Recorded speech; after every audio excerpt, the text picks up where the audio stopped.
Coach Ryan, 5-0 in the quarterfinals for the Buckeyes. You almost cracked a smile right there. I think you're pretty excited right now. I mean, we wanted the Martin match to come back to the WrestleBacks, but 5-0 in the quarters at this level of competition, you know. I mean, so these guys are all so good.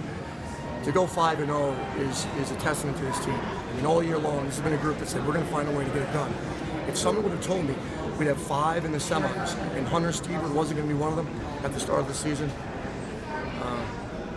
I'd have been a little surprised by that. All right, Kenny Courts. I've been hard on Kenny Courts, man. Everybody in the media has been hard on Kenny Courts. Kenny Courts needs a cape today.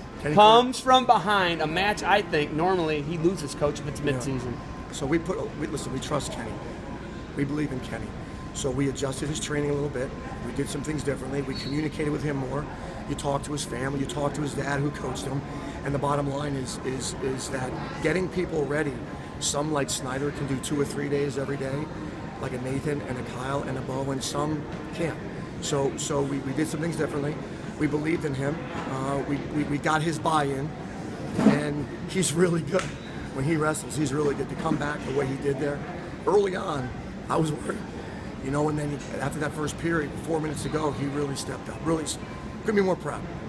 Coach, you got some big-time matchups, some hyped matchups. Yeah. Derringer and Bojo, Snyder and Cox. I mean, the list goes on and on. Yeah. You know, can you speak a little bit about those matchups? Have you been preparing for any of these guys in particular? Yeah, all of them. Yeah. You know, we prepared for all of them all year. You know, we didn't see Cox during the year, but we saw Waters at 25 during the year. But he got up big on us after a couple of finishes we didn't hit cleanly. So all of these guys, you know, we've been preparing for. And look, it's emotions are high. Get them back down.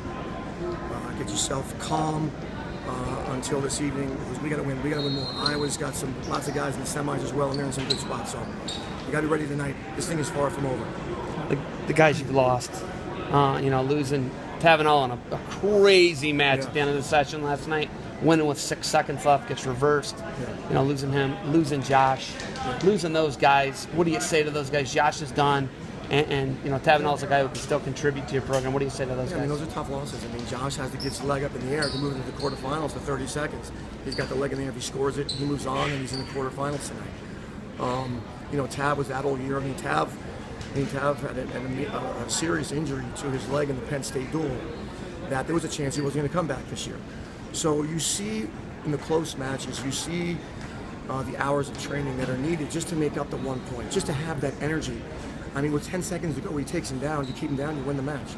Not only does he get away, he gets taken down. So I mean, Tav's only a sophomore, he's got 2 more years. And, Tav, we talk about his conditioning. You know, he's got to get his weight down to probably 240. He's got to come in running a sub 6 minute mile. These are all things we've already discussed. He can't come in running a 640 mile, sub 6 minute mile, 240 as strong as you are. Tom, do you believe in the idea of guys feeding off each other, teammates? And if so, did you get any sense of that as the day unfolded? Yeah, I think the law of momentum was definitely in effect. Nathan, I mean, I don't think we've lost the duels that we've lost. I'm not sure that Nathan won those particular duels. Every single time he walks in the mat. Today he started with a 16-1 tech fall, picked up a bonus point and a half, and it really gets rolling. Listen, these guys care about each other. They care about each other. They're cheering. Johnny Giulius was crying when Kenny Courts won his match. I mean, these are guys that they're friends. They spend a lot of time together, and they want the best for each other. You know, there's no ego here. So, a momentum definitely was in play.